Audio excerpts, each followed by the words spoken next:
समाजकार्य, विचार आणि सार्वजनिक जीवन यांचा सखोल अनुभव ज्यांच्या शब्दातून उमटतो असे आदरणीय गिरीशराव बापट यांना आता मी त्यांचे विचार मांडण्याची विनंती करतो. व्यासपीठावरील सौंदरा गुरुकुलावर प्रेम करणारे सर्व मान्यवर आणि सभागृहातलेही सौंदरा गुरुकुलावर प्रेम करणारे सर्व बंधू भगिनी, आज या पुस्तकाचं प्रकाशन होतं आहे. त्यातला काही भाग लॉकडाऊनच्या काळामध्येच सुटासुटा वाचायला मिळाला होता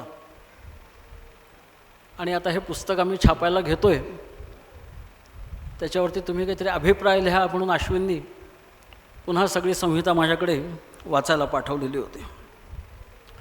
या पुस्तकाच्या प्रकाशनाच्या निमित्ताने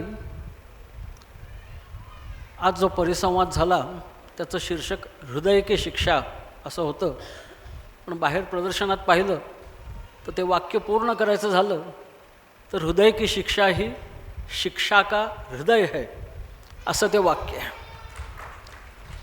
आणि मग शिक्षा का हृदय असं म्हटल्यानंतर त्या हृदय या शब्दाचा अर्थ परिसंवादातनं जो उलगडला त्याच्यापेक्षा आणखीन थोडासा उलगडतो. तो शिक्षणाचा गाभा आहे. शिक्षणाचं हृदय म्हणजे शिक्षणाचा गाभा आहे. हा सुदाम काकांच्या शब्दामध्ये मैत्री आणि प्रेम अशा शब्दामध्ये तो गाभा व्यक्त झालेला आहे. पण हे शिक्षण होतं कसं आणि सौंदरा गुरुकुलामध्ये कसं झालं हे जे पुस्तकामध्ये आपण बघणार आहोत.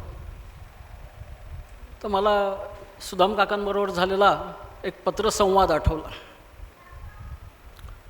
त्या म्हटलं काही शाळा या मोठ्या मोठ्या शाळा असतात, अनेक ठिकाणून विद्यार्थी येतात आणि त्यांच्यासाठी निवासी व्यवस्था करायला लागते. त्या निवासी शाळा असतात. अशी एक मोठी शाळा मला चेन्नईच्या जवळ बघायला मिळाली. रात्री 9-9:30 वाजता तिथे गेलेलो होतो, त्यामुळे शाळा बंद होती. वसतिगृह चालू होतं. 1100 मुलं त्या वसतिगृहात राहत होते. आणि मग या सगळ्यांच्या व्यवस्था कशा करतो, काय करतो, असं हे सगळे ज्यांनी आम्हाला समजावून सांगितलं त्या वसतिगृहाचे प्रमुख, त्यांना विचारलं की एवढा सगळा व्याप सांभाळायचा तर असं काही वसतिगृहाचं काम करण्याचं काही कुठे प्रशिक्षण असतं का? नाही म्हणे, तसं वसतिगृहाचं म्हणून काही प्रशिक्षण नसतं, पण याच्या आधी मी लेबर ऑफिसर म्हणून काम करत होतो, त्या अनुभवावर मला इथे वसतिगृहाचा प्रमुख म्हणून जबाबदारी मिळालेली आहे. म्हणजे गाभा कुठलं वरचं सालसुद्धा नाही, शिक्षणाच्या वरचंच काहीतरी अशा वसतिगृहामध्ये होत असतं. म्हणून सुदाम काकांना मी म्हटलं की वसतिगृह नाही, मग थोडं त्याच्या गाभ्याकडे जाताना दुसरं काय लागतं. तिथे म्हटलं सहनिवास तिथे असतं. ज्या वसतिगृहाचं मी आत्ता वर्णन केलं तिथे सर्व व्यवस्था करायला कर्मचारी नेमलेले होते. मुलांना काहीही करायला लागणार नाही असं आश्वासन त्यांनी पालकांना दिलेलं होतं. मग ती मुलं त्या वसतिगृहात आली होती. पण सहनिवासामध्ये मात्र सर्व कामं विद्यार्थ्यांनीच करावीत अशी अपेक्षा असते. आणि ते आत्ता गुरुकुलाच्या आपण चित्रफितीमध्ये पाहिलं की मुलं सर्व प्रकारची कामं करत होती. एकत्र राहून एखाद्या कुटुंबामध्ये जशी आपण सगळी जबाबदारी पार पाडतो तशी सगळ्यांनी आपली कामं वाटून घ्यायची आणि करायची. हा सहनिवास. आणि त्याच्या पुढची आणखीन एक पायरी म्हणजे गुरुकुल, की जिथे गुरूंच्या सान्निध्यात राहण्याची संधी मिळते. गुरूंच्या बरोबरच जर का पूर्ण निवासी राहता आलं तर चांगलंच. पण आज परिसंवादात ऐकलं की 2 शाळा या शहरातल्या आहेत. काही तासच ते गुरूंच्या बरोबर असतात, पण ते गुरूंच्या सान्निध्यात राहतात. गुरूंचं निरीक्षण करायला मिळतं, गुरूंच्या बरोबर त्यांना काम करायला मिळतं आणि त्याच्यातनं खरं शिक्षण होत असतं. मला थोडासाच वेळ 10 मिनिटाचा दिलेला होता. मी विचार केला की काय बोलावं. तर शाळेत जा, वसतिगृहात राहा, सहनिवासात राहा किंवा गुरुकुलात राहा, शेवटी विद्यार्थ्यांचं शिक्षण व्हावं म्हणजे काय हो, तर आहे त्याच्यापेक्षा अधिक उत्तम माणूस त्यांनी बनावं. तर ही उत्तमता म्हणजे काय असतं.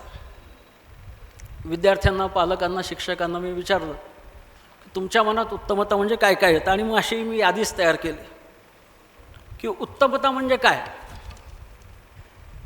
उत्तमता म्हणजे स्वच्छता, उत्तमता म्हणजे सौंदर्यदृष्टी, उत्तमता म्हणजे भेसळ नसलेली शुद्धता, उत्तमता म्हणजे शब्द पाळणं, वेळ पाळणं, अचूकता, तत्परता, नियोजन, प्रत्येक संभाव्य अडचणीवर आधीच शोधून ठेवलेलं उत्तर, कमीत कमी वेळात काम करणे, कामगिरीतले सातत्य, प्रयोगशीलता, नवीन कल्पनांचे स्वागत, यंत्रणा ठप्प होण्यापूर्वीच देखभालीची व्यवस्था, सतत प्रशिक्षण, प्रत्येक कामाला पर्यायी व्यक्ती तयार ठेवणे, अशी एक मोठी यादी तयार झाली.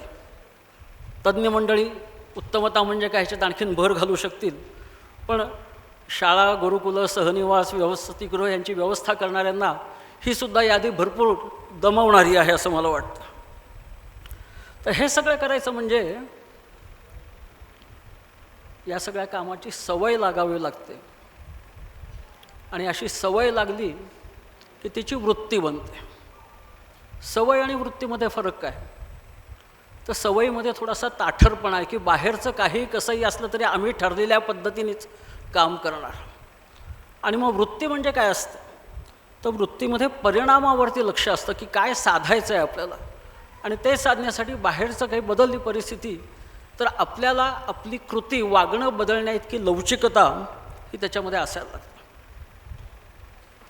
मग ही सगळी उत्तमता आली म्हणजे हृदयाचं शिक्षण झालं का? नाही झालं. पण ही उत्तमता नसली तर हृदयाचं शिक्षण होऊन उपयोग आहे का? तरी उपयोग नाही. कारण विद्यार्थी जेव्हा शिकायला येतात आहे त्याच्यापेक्षा उत्तम बघणं म्हणजे वागण्यामध्ये काय बदल झाला पाहिजे हे सुद्धा आलं पाहिजे. म्हणून मग आणखीन काय आलं पाहिजे? सुदाम काकांच्या बोलण्यात प्रेम आला, मैत्री आला, जिव्हाळा असे शब्द आले. मी ज्यांच्याशी बोललो त्यांनी करुणा हा शब्द सांगितला. म्हटलं ठीक आहे, म्हणजे करुणा म्हणजे काय तुम्हाला सांगा पुन्हा.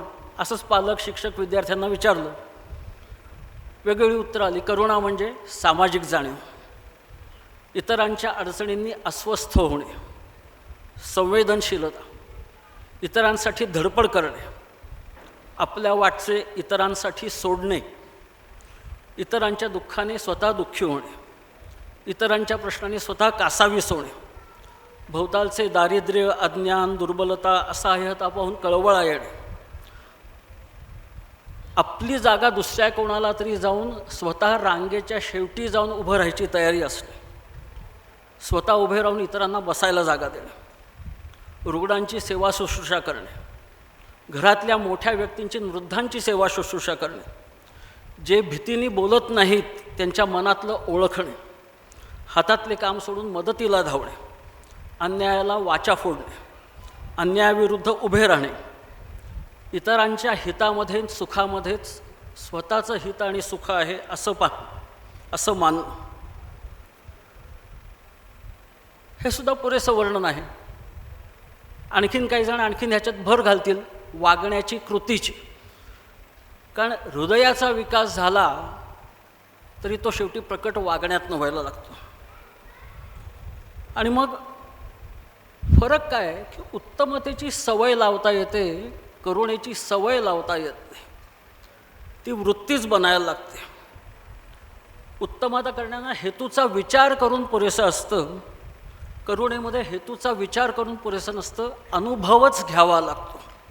आणि हा अनुभव आपल्या रोल मॉडेलकडे पाहून, आपल्या शिक्षकांकडे पाहून त्याच्यातनं विद्यार्थी घेत असतात, त्याच्यातनं स्वतः घडत असतात.